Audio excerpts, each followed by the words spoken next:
Hello everyone, my name is Trivesh and you're watching my YouTube channel. So today's video is all about how to enhance your speaking skills. मतलब कि आप normal sentence ही मैंने लिए हैं, लेकिन उन normal sentence को कुछ अलग तरह से बोल के आपकी जो कम्युनिकेशन स्किल है उसको थोड़ा इम्प्रूव किया जाए। ठीक है, आप उन्हीं सेंटेंस को बोलेंगे लेकिन कुछ और तरीके से बोलेंगे तो आपका जो इम्प्रेशन होगा, आपका जो कॉन्फिडेंस होगा वो उसी में ही आपकी हेल्प करेगा। तो ऐसे 15 सेंटेंसेस मैं आप लोगों के लिए लेकर आया हूँ कि आप उनको इस तरह से नॉर्मली बोलने की जगह आप उनको थोड़ा अलग तरह से बोल सकते हैं ताकि आपको भी थोड़ा कॉन्फिडेंस आए और सामने वाले के ऊपर भी आपका इंप्रेशन अच्छा पड़े। तो चलिए उन सेंटेंसेस के साथ वीडियो को शुरू करते हैं। तो पहला सेंटेंस है आई एम वेरी हैप्पी। ठीक है, नॉर्मल सेंटेंस है, जैसे हम बोलते हैं कि मैं बहुत खुश हूँ, I am very happy today. ठीक है, इस चीज़ को आई एम वेरी हैप्पी बोलने की जगह हम बोलेंगे I am over the moon. I am over the moon. अब ओवर द मून के मतलब क्या है कि मैं चांद के ऊपर हूँ। अब जैसे हिंदी में बोलते थे ना कि आसमान में उड़ना, बहुत कि आज मैं आसमान में हूँ। ठीक है, तो इस तरह से इंग्लिश में भी बोलते हैं I M over the moon. ये तब बोलेंगे जब आप बहुत ही ज़्यादा खुश हैं कि कोई एक चीज़ है, आपका रिजल्ट बहुत अच्छा आ गया, आपकी कुछ विश थी वो पूरी हो गई। सो इंस्टेड ऑफ सेइंग कि I am very happy today, अगर ऐसी सिचुएशन है जहाँ पे आप सच में बहुत ज़्यादा खुश हैं, start using I am over the moon. Second sentence देखते हैं। सेकेंड सेंटेंस है आई एम वेरी टायर्ड, मतलब मैं बहुत थका हुआ हूँ। ठीक है, आई एम वेरी टायर्ड। अब मैंने एक वीडियो बनाई थी जहाँ पे मैंने बोला था कि स्टॉप यूजिंग वेरी, कि वेरी टायर्ड और वेरी हैप्पी, इसकी जगह मैंने आपको कुछ वर्ड्स दिए थे। तो इसी तरह से जब हम ऐसे सिचुएशन में हैं, when we are saying that I am very tired today, so start using exhausted, that I am exhausted. ठीक है, एग्जॉस्टेड का मतलब क्या होता है, बहुत ज़्यादा थका हुआ होना। ठीक है, किसी भी चीज़ से मतलब कि बिल्कुल शरीर से जान निकल चुकी है, जान चूस चुकी है। ठीक है, तो एग्जॉस्टेड वो सिचुएशन होती है कि I am exhausted. Next sentence देखते हैं। I am not interested in dancing, मतलब मुझे नाचने का शौक नहीं है। ठीक है, मुझे नाचना पसंद नहीं है। I am not interested in dancing. ठीक, इस चीज़ को हम कैसे बोल सकते हैं कि I am not interested in dancing, I am not interested in singing. अब पहली चीज़ तो डांसिंग नहीं बोलेंगे, डांसिंग। ठीक है, I am not interested in dancing. ठीक, सो इस चीज़ को हम ऐसे बोलेंगे dancing is not my cup of tea. ठीक है, जैसे हिंदी में मुहावरे होते हैं, कुछ तरीके का बोलना होता है, इंग्लिश में भी ऐसे ही होता है। अब माई कप ऑफ टी का मतलब मेरे बस की कोई काम। ठीक है, अगर मैं बोलूँ कि dancing is not my cup of T, मतलब डांस करना मेरे इंटरेस्ट वाली चीज़ नहीं है, मुझे इस चीज़ का शौक नहीं है। ठीक है, सो आई एम नॉट इंटरेस्टिंग की जगह आप यहाँ पे लिख सकते हैं dancing is not my cup of T, कि डांसिंग मेरे मतलब की चीज़ नहीं है। ठीक है, अब जैसे बिग बॉस देखने का शौक होता है कई लोगों को, तो big boss is not my cup of T, कि मतलब ये मेरे वाली चीज़ नहीं है। अब ये बना कैसे होगा कि मतलब अगर कोई चाय की बात कर रहा हो और उसने बोला कि ये चाय मेरी नहीं है, it's not my cup of T, तो वहाँ से ये चीज़ बन गई है कि अगर कोई चीज़ मेरे मतलब की नहीं है, मेरे इंटरेस्ट की नहीं है, या फिर मुझे करना नहीं आता, so this is not my cup of tea. ठीक, नेक्स्ट सेंटेंस देखते हैं। नेक्स्ट सेंटेंस है why are you so angry. अब ये आपको बहुत सुनने को मिलेगा। ठीक है, और जब हम गुस्से की बात करते हैं, why are you so angry. अब इस चीज़ को हम कैसे बोलेंगे, ये एक कैजुअल चीज़ है, आप इसको फॉर्मल लैंग्वेज में मत लाइएगा। ठीक है, why are you so pissed off. ठीक, पिस्ड ऑफ मतलब जब कोई इंसान बहुत ज़्यादा गुस्से में होता है। ठीक है, आई एम पिस्ड ऑफ मतलब मैं थक चुका हूँ, मैं फ्रस्ट्रेट हो चुका हूँ, मैं गुस्से में हूँ, तो आई एम पिस्ड ऑफ। ठीक, तो ये एक कैजुअल चीज़ है, आप इसको फॉर्मल लैंग्वेज में यूज़ मत करना कि अपने बॉस के आगे या फिर अपने टीचर के आगे, अपने से बड़े लोगों के आगे, वहाँ पे आप इस चीज़ को अवॉइड करना है। ये आप सिर्फ कैजुअल है, अपने दोस्तों के साथ, अपने को कलीग्स के साथ आप वहाँ पे बोल सकते हो कि एंग्री की जगह you can use pissed of.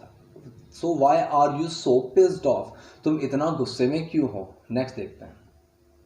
I am very busy. I am very busy. अब मैंने ये वर्ड बताया था वेरी वाली वीडियो में कि वेरी की जगह क्या बोलेंगे, तो वेरी बिजी का मैंने वहीं पे बताया था स्वैम्प्ड, दैट आई एम स्वैम्प्ड, मैं बहुत बिजी हूँ। I am very busy, start using I am स्वैम्प्ड। Next sentence, sorry I fail asleep. ठीक है, अब यहाँ जो फेल है वो फॉल की ही सेकंड फॉर्म है। ठीक है, तो फॉल, फेल, फैलन, फॉलन। ठीक है। तो ये जो फेल है ये फॉल की ही सेकंड फॉर्म है कि मैंने यहाँ पे बोला सॉरी, आई फेल अस्लीप कि मतलब सॉरी मैं सो गया। अब यहाँ पे जब मैं बोलता हूँ कि सॉरी आई फेल अस्लीप, तो वहाँ पे हम इस चीज़ को थोड़ा चेंज करने के लिए क्या बोलेंगे, sorry I nodded of.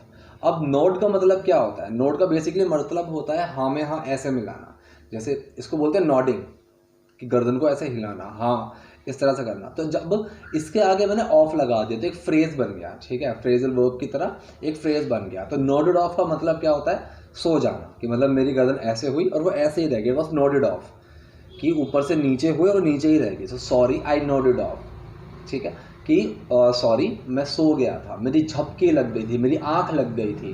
So when you are in a situation जहाँ पे आपको बोलना है कि आंख लगना, सोना, तो वहाँ पे स्लीप का मतलब है कि मैं इंटेंशनली जाके लेटा हूँ सोने के लिए, लेकिन बस मैं बैठे बैठे मेरी आंख लग गई या फिर लेटे लेटे ही मेरी आंख लग गई। So I was nodded off, so sorry I nodded off, ठीक है।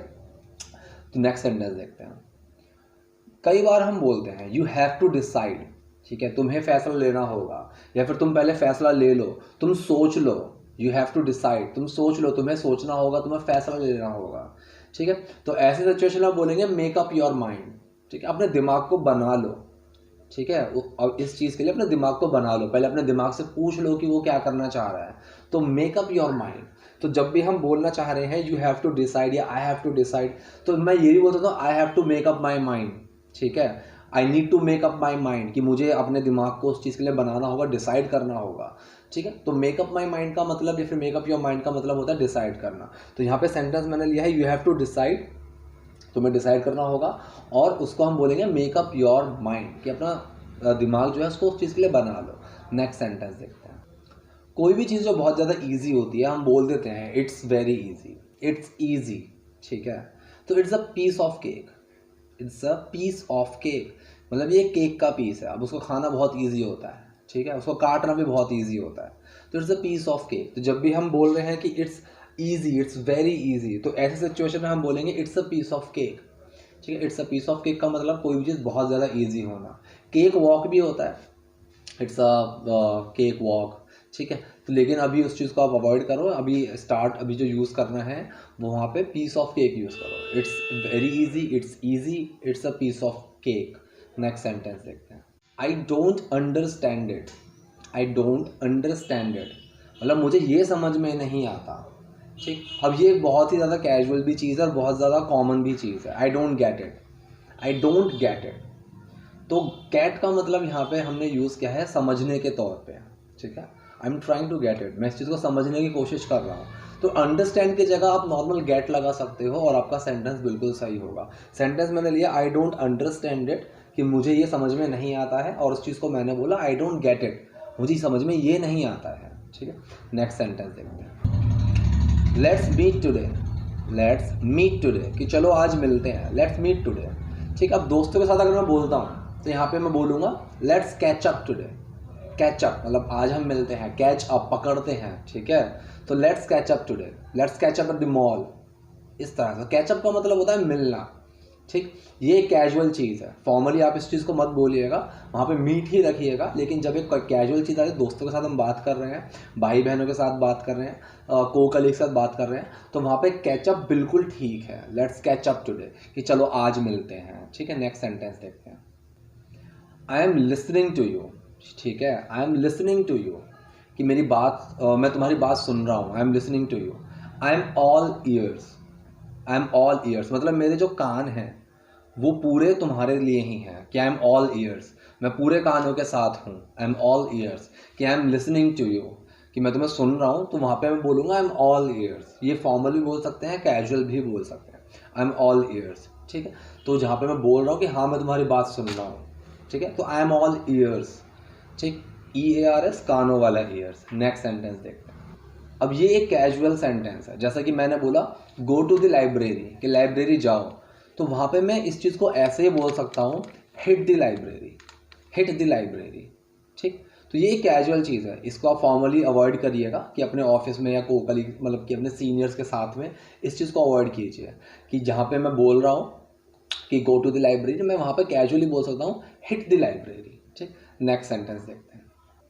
अब ये सेंटेंस शायद आप लोगों को पता भी होगा, कुछ लोग यूज़ भी करते होंगे, ठीक है। जैसे हम बोलते हैं कि काफ़ी टाइम हो गया मैंने तुम्हें नहीं देखा है, ठीक है। तो वैसे इसको नॉर्मली हम बोलते हैं I haven't seen you in ages, ठीक है। I haven't seen you in ages मतलब मैंने तुम्हें बहुत सालों से नहीं देखा है। I haven't seen you in ages, ठीक। अब इस चीज़ को मैं कैसे बोल सकता हूँ, इस चीज़ को मैं नॉर्मली हम बातें भी जो करते हैं बोल देते हैं, लॉन्ग टाइम नो सी, ठीक है। मतलब काफ़ी टाइम हो गया हम मिले नहीं हैं, तो लॉन्ग टाइम नो सी कि काफ़ी टाइम से मैंने तुमको नहीं देखा, काफ़ी टाइम से नहीं मिले, या फिर काफ़ी टाइम बाद हम मिल रहे हैं, ठीक। तो वहाँ पे हम लॉन्ग टाइम नो सी ये यूज़ करते हैं। नेक्स्ट सेंटेंस देखिए, आई एम वेरी हंग्री या I am feeling very hungry, ठीक है। तो हम इसको नॉर्मली बोल सकते हैं आई एम स्टार्विंग। स्टार्विंग का मतलब होता है बहुत ज़्यादा भूख लगना, ठीक है। I M starving. अब क्रेविंग एक वर्ड होता है, क्रेविंग का मतलब होता है किसी भी चीज़ का मन करना, कि मतलब मेरा टिपिकली मतलब पर्टिकुलरली मेरा खाने का मन कर रहा है ice cream, so I am craving for ice cream, ठीक है। तो क्रेविंग और स्टार्विंग में लोग गलती कर देते हैं।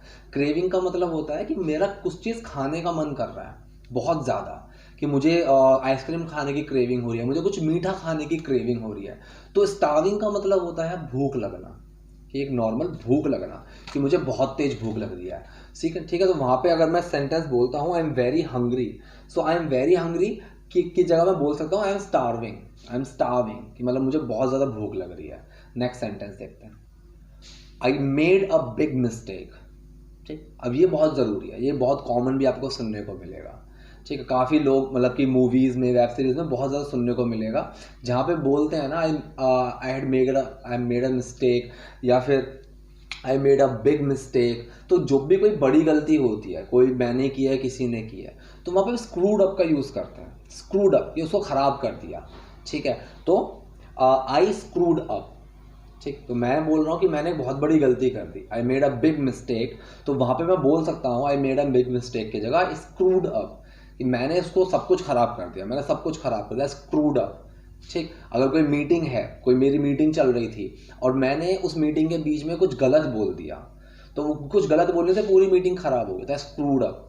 हमने एक प्लान बनाया था कि उसको सरप्राइज़ देते हैं, लेकिन सरप्राइज़ देने के चक्कर में मतलब मेरे मुंह से पहले ही निकल गया उसके सामने कि हम ये करने वाले हैं, तो स्क्रूड अप, ठीक है। तो big mistake, I made a big mistake, I screwed up, ठीक। तो ये थे 15 सेंटेंसेस, आप इनको देखिए, कोई डाउट आता है, कोई कन्फ्यूजन आती है, कमेंट बॉक्स इज देयर, आप कमेंट कीजिए, पूछिए। वीडियो पसंद आई तो लाइक कीजिएगा और शेयर कीजिएगा। Thank you.